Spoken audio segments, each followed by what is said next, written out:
few minutes with us to talk about You're quite welcome. your career in the firefighting business. Let's go back and talk about the beginning. When did you first think about becoming a firefighter? I guess it goes way back when my brother became a fireman before me, and my father had a couple friends that were firemen, so I got to see them all the time. And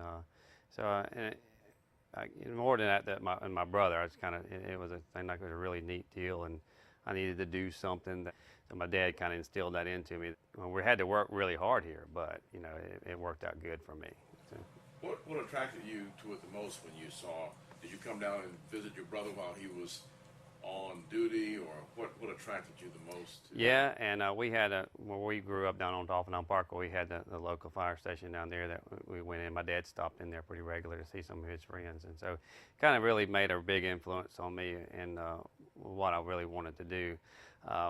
I knew that I needed to go get some sort of higher education also, and we've done that since I've been here on the fire service. But at the time, it was either go to the military because I needed to do something, or or come here to the fire service. And this is what I chose, and this has worked out really well for me. When you think back about the initial beginnings, what was it about the training and your first job that, man, you said, oh man, this is me? Yeah, it was really, and I really took to it really well. And during when I was in rookie school, I come out number one in the class, and I got to choose where I went to go, or got to go. And back then they let that happen, and I chose to come actually to this station as a rookie.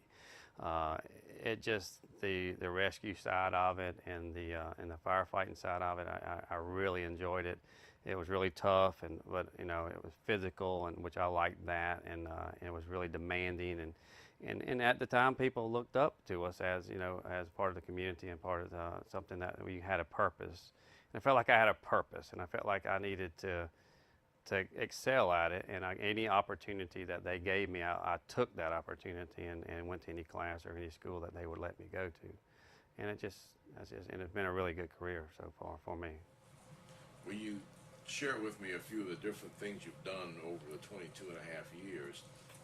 What particular station has been the most enjoyable in doing what particular aspect of your job? Well, this is probably one of the top ones. I came here as a rookie.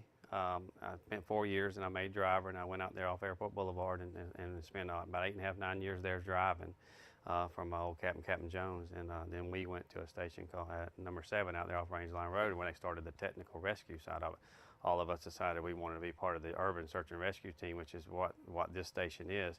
And so when we all went out there, we stayed out there for a good number of years until I got promoted in 08 to captain. But there was a little short stint at Central Fire Station when I went to be a driver down there. But this station is really held to my heart as being my first station. That's where the core of all the technical rescue comes out of, and I wanted to be back here.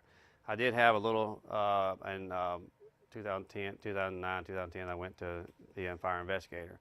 I went to the police academy and did real decent did pretty good at the police academy. And but that's just why my call. And I went, I did it. It was. I just knew I needed to be back here on the fire truck, and when I did, it just made I knew that this is where I was supposed to be, and it's been a very good, good. I'm glad I did the fire investigation side, and I was decent at it, and I was good at it, and I did, but it wasn't what I wanted to do the rest of my firefighting career. Just put it that way. It's in your blood. Yeah, exactly. I mean, not going to the fire scene and getting to fight the fire, and then having to figure it out. So, but it's made me become a better firefighter, knowing what I need to preserve, what kind of evidence, preserving evidence and not disturbing the fire scene and stuff like that. So it's actually was a really good thing to do to make everything better for down the road. One of the biggest challenges and difficulties of this job, you were talking earlier about the situation the other day at 3 Mile Creek.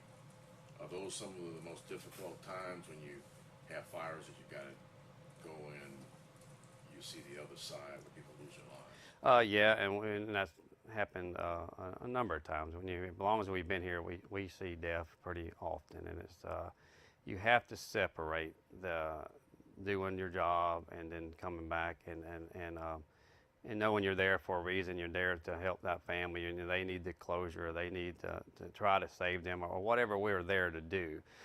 If we change and help some person along the way, and to affect their life, and we feel like we've done a good job. And like at 3 Mile Creek the other day, I mean, it would end up being a body recovery thing, but that needed to be done. We had to have that for that family. We had to have for that individual. We needed to get that done, even though the outcome didn't turn out like we wanted it, but it still part of what we have to do. We go home and hopefully your family supports you and everything, and you just put it back, and hopefully everything's good. When you look at that aspect of the job, is that one of the things that weigh heavily on you all more so than some of the other technical aspects of it? Because you're going to a house fire, the likelihood of there being somebody in that house that you're going to have to get out. Yeah, and we usually, hopefully we get the information if there's somebody in there or somebody not, but we do an initial search regardless. And we found people in houses when they told us there wasn't. But if there's any little aspect that we can get in there and save somebody and get them out and save them or whatever we have to do, we're going to do it. That's part of the danger side of what we do. Now, we're not going to risk a whole lot to save a little, but we will risk a whole lot to save someone or save a life. So we've signed on to do that, and hopefully everybody thinks the same way, and then we can get the job done faster and quicker that way. When you think about the rash of abandoned house fires that we've had in Mobile in the last couple of years, any ideas, since you have an investigative background as well, why does that happen? In my opinion, a lot of that, you'll see that a lot of that happens during the colder, the winter months, and then you get vagrants that are staying in there, and the homeless are staying in there, and they try to do anything to stay warm. Not saying that that's all the case, but it happens a lot that way in this area, because we do have a lot of homeless people, and they want to stay warm, and you'll see a big rash of that during the winter months. Now, we have had some that in this past year that we've been having a lot of abandoned houses getting burned down, and the investigators are working on that. I don't know if they have any leads on that. I think they do, but it's probably going to become a bigger problem with the more vacant houses that we get in the city. With the turn of the economy and all the other things that's going to happen. And we have to look at that as if we want to risk a whole lot of your crew for not if nobody's in there, but we still have to do our job, and our job is to protect property too. So it's a fine line that you go on to do the right thing that way. When you look at your 22 and a half years, what are the biggest advancements today available for you to do your job as compared to 22 years ago? What has been the biggest thing that added to make your job easier? It's a lot of the technology that we have nowadays. We have things that we can see through the smoke. We have things that we can our EMS side. We have technology that's gone just more advanced on that side, on the defibrillators and things like that. So when I first came on here, and in the 22 years isn't that long when you can look at the grand scheme of things, but how this fire department has evolved to go along and progress with technology, it's been they're doing a pretty good job. When you think about the award that you received being recognized, what was the reason you believe that they recognized you as firefighter? I really don't have a good. I was just a spoke in the wheel of that when that gentleman drowned, and I'm glad that the outcome of that one was a good outcome. I just happened to be there. I really, I got put in for it. I never thought that it would go to the level that it did. We've done other things in the past that you never get recognized for, but you don't do it to get recognized. You do it because somebody needed your help.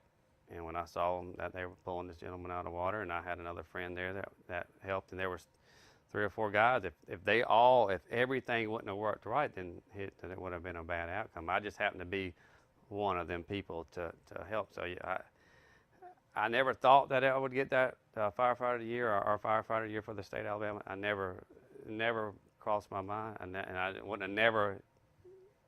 I would have still would have did the same thing, and I would do the same thing tomorrow, and then hope somebody pays it forward, and hope somebody else will do the same thing. Because in this day and age, people just turn the blind eye, and they just don't want to help. They don't think that that there should be there to do it, and but I've never been that way. We've always seemed to have it just happen, and we do it, and we go about our day, and we just don't skip a beat. We just keep going. Now, you also shared with me that it seems that whenever you and your wife go on trips or breaks or vacations, Yeah. you always are in a situation where what you do every day, that skill is needed.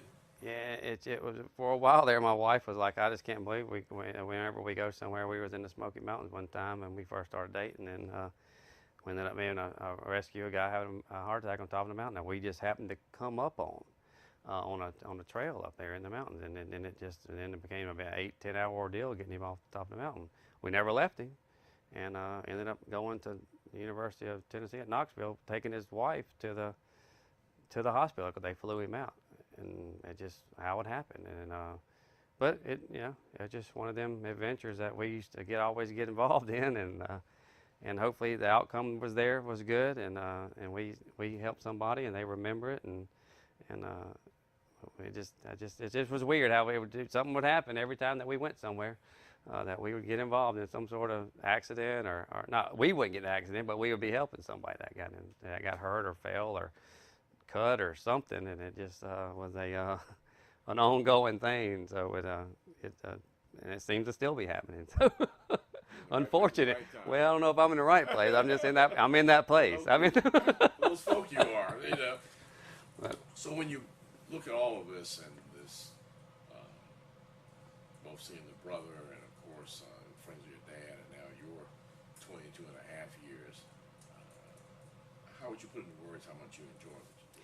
I really like. I mean, I still don't mind coming to work, and I guess that's what the good part about this job is. And if anybody, it's not you're not going to get paid a lot of money. You get paid decent money. You have to work hard at it if you want to succeed in it, and but it's been a really good career for me, and I mean I could recommend it to any young person that was coming up. That it's very rewarding. You never know what your day is going to happen when you go. So, and that's what I like about it.